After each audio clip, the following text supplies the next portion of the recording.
everyone, this is Rimi from EduHighway. আজকের আমাদের topic হচ্ছে বেসিক্স অফ টেন্স। তাহলে চলো শুরু করা যাক। আজকে আমরা শিখব different types of tense in English. তাহলে প্রথমে একটি বড় আইডিয়া নিয়ে নিই। এখানে মূলত 3টি টাইম জোনস আছে ইংলিশে: প্রেজেন্ট, পাস্ট, ফিউচার, এবং প্রত্যেকটি টাইম জোনের 4টি ফর্মস আছে: simple, continuous, perfect, perfect continuous.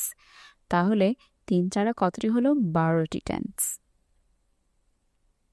প্রথমে শুরু করা যাক প্রেজেন্ট টেন্স দিয়ে, মানে নাও দিয়ে। প্রেজেন্ট টেন্সের প্রথমটি হচ্ছে সিম্পল প্রেজেন্ট, মানে এটি সাধারণত কোনো হ্যাবিট, ফ্যাক্টস, রুটিনস এগুলোকেই বোঝায়। স্ট্রাকচারটা হচ্ছে সাবজেক্ট, বেস ভার্ব, যেটা কিনা সি বা হি এর সাথে এস বা ইএস এর মাধ্যমে যুক্ত হয়। তাহলে একটা এক্সাম্পল দেখে নিই। শি ওয়ার্কস এভরি ডে, সে রোজ কাজ করে। এটি কি একটা সিম্পল প্রেজেন্ট। ঘটনাটি একটা রুটিন বোঝাচ্ছে, একটি ফ্যাক্ট বোঝাচ্ছে, একটি হ্যাবিট বোঝাচ্ছে। ঠিক আছে। Number 2, present continuous. এখানে একটি অ্যাকশন যা কিনা এখন হচ্ছে। এর স্ট্রাকচারটি হবে subject plus am or is or are plus verb plus I N G. তাহলে সাবজেক্ট হচ্ছে শি, তারপরে ইজ, তারপরে ভার্ব ওয়ার্কিং, এর সাথে আইএনজি যুক্ত নাও। তাহলে এখানে আমাদের সেন্টেন্সটি কি দাঁড়ালো? শি ইজ ওয়ার্কিং নাও, সে এখন কাজ করছে। Number 3, present perfect. Present perfect হচ্ছে একটি কাজ রিসেন্টলি কমপ্লিটেড হয়েছে। ঠিক আছে, অর এই কাজটি বর্তমানের সাথে কানেক্টেড, যদিও সেটি কমপ্লিট হয়ে গেছে। যেমন subject plus has or have plus past participle. তাহলে আমাদের এক্সাম্পল সেন্টেন্সটি কি দাঁড়ায়? She has finished her work, সে তার কাজটি শেষ করে ফেলেছে। Number 4, present perfect continuous. এখানে একটি অ্যাকশন যেটা কিনা অতীতে শুরু হয়েছিল এবং বর্তমানেও চলছে। যেমন subject plus has have plus been plus verb plus I N G. তাহলে সেন্টেন্সটি দাঁড়াবে she has been studying for 2 hours, সে 2 ঘন্টা ধরে কাজ করছে। এখন আমরা চলে এসেছি পাস্ট টেন্সে। পাস্ট টেন্স মানে কি? বর্তমানের আগে। ঠিক আছে, তাহলে সিম্পল পাস্ট কি হবে? মানে কাজটি হয়ে গেছে, অতীতে কাজটি সম্পূর্ণ হয়ে গেছে। তাহলে স্ট্রাকচারটি দাঁড়ায় subject plus past verb. Example, she worked yesterday, সে গতকাল কাজ করেছে। Number 2, past continuous. একটি অ্যাকশন যেটা কিনা শুরু হয়েছিল এবং কন্টিনিউয়াস হচ্ছিল, মানে was happening in the past. একটা স্পেসিফিক টাইমে একটি অ্যাকশন হচ্ছিল। তাহলে এটা স্ট্রাকচার দ্বারাই subject plus was were plus ভার্বের আইএনজি। এক্সাম্পল হয়, she was working at 8 PM, সে 8টার সময় কাজ করছিল। এটা কি বুঝেছে? একটি স্পেসিফিক টাইমে একটি কাজ ঘটছিল, কিন্তু সেটা কি অতীত, পাস্ট, তাই এটা past continuous. Number 3, past perfect. একটি অ্যাকশনের আগে আরেকটি অ্যাকশন হয়ে গেছে। তার স্ট্রাকচার কি দাঁড়ায়? Subject plus had plus past participle.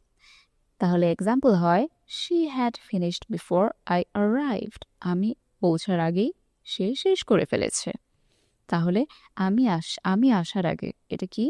Another action. তাহলে আমার অ্যাকশনের আগে তার অ্যাকশনটি সম্পূর্ণ হয়ে গেছে, তাই এটি কি? Past perfect. Number 4, past perfect continuous. মানে একটি অ্যাকশন চলছিল, একটি অ্যাকশন অতীতে চলছিল। ঠিক আছে, এবং কিছু সময়ের আগে, একটি অ্যাকশনের কিছু সময় আগে এই অ্যাকশনটি কন্টিনিউয়াস চলছিল, কিন্তু এখন শেষ হয়ে গেছে। মানে একটি action continued for some time before another past action. তাহলে স্ট্রাকচার এখানে কি দাঁড়ায়? Subject plus had plus been plus ভার্বের ING. She had been working for 2 hours before the meeting started. তাহলে এখানে she had been working, সে 2 ঘন্টা ধরে কাজ করছিল মিটিংটা শুরু হওয়ার আগে। তাহলে আমার before another past action, before another past action এখানে কি, দ্য মিটিং স্টার্টেড, তাহলে এই মিটিংটি বিফোর অ্যানাদার অ্যাকশন, আর তার অ্যাকশনটা কি ছিল, সে কাজ করছিল, তাহলে তার কাজটি আরেকটি অ্যাকশনের আগে মানে মিটিংয়ের আগে 2 ঘন্টা ধরে চলে শেষ হয়ে গেছে, তাহলে এটি কি পাস্ট পারফেক্ট কন্টিনিউয়াস। ওকে, চলে আসলাম ফিউচার টেন্সে মানে আফটার নাও। ঠিক আছে, তাহলে সিম্পল ফিউচার সাধারণত কি, এটা আমরা সবাই জানি যে অ্যাকশন উইল হ্যাপেন, ভবিষ্যতে যা হবে, যেমন subject plus will plus base verb, like she will work tomorrow, সে আগামীকাল কাজ করবে। নাম্বার 2, ফিউচার কন্টিনিউয়াস, একটি অ্যাকশন যেটা কিনা ফিউচারে একটি স্পেসিফিক টাইমে হবে। ঠিক আছে, হবে এবং উইল বি কন্টিনিউ মানে উইল বি হ্যাপেনিং, তাহলে স্ট্রাকচারটি কি দাঁড়াবে, subject plus will be plus verb plus I N G.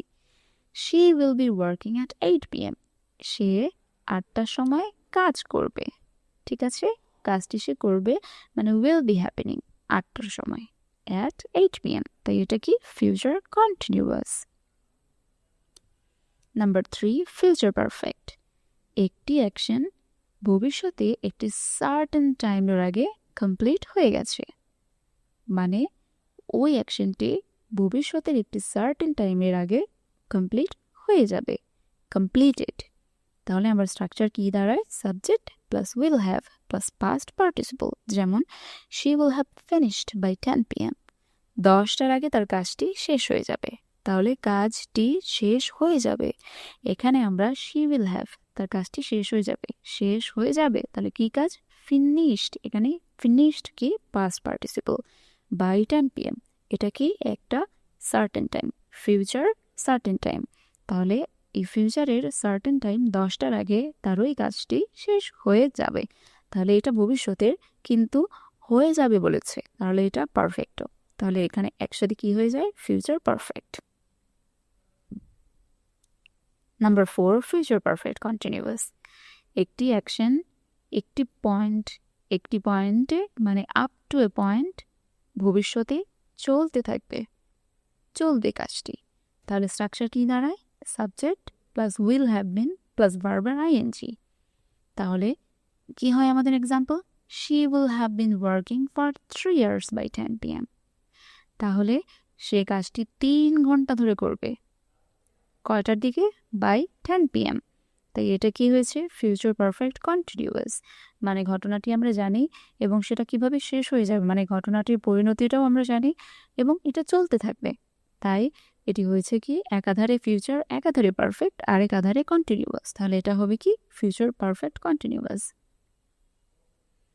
তাহলে আমরা কিভাবে এগুলা সহজভাবে মনে রাখতে পারি, সিম্পল মানে একটি রেগুলার অ্যাকশন, কন্টিনিউয়াস মানে অ্যাকশনটা প্রগ্রেসে আছে এবং পারফেক্ট কাজটি শেষ, অ্যাকশনটি ডান, আর পারফেক্ট কন্টিনিউয়াস একটি অনগোয়িং ডিউরেশন, কাজটি চলছে, একটি অনগোয়িং প্রসেস, তারপরে this pattern repeats in present past and future, তাই প্রত্যেকটির ক্ষেত্রে একই নিয়ম। তাহলে আমরা এই 12টি টেন্স খুব তাড়াতাড়ি করে যে মুখস্থ করে ফেলতে হবে এমন কিছুই নয়, আমরা আগে সিম্পল ফর্মসগুলো বুঝবো, তারপর কন্টিনিউয়াসটা দেখব, তারপরে পারফেক্টটা শিখবো এবং স্টেপ বাই স্টেপ এই ইংলিশটা আমাদের কাছে ইজি হয়ে যাবে। এরকম আরও সহজ ইংলিশ টিপস শিখতে আমাদের সাথেই থাকুন এবং চ্যানেলটি সাবস্ক্রাইব করে ফেলুন। Thank you for watching.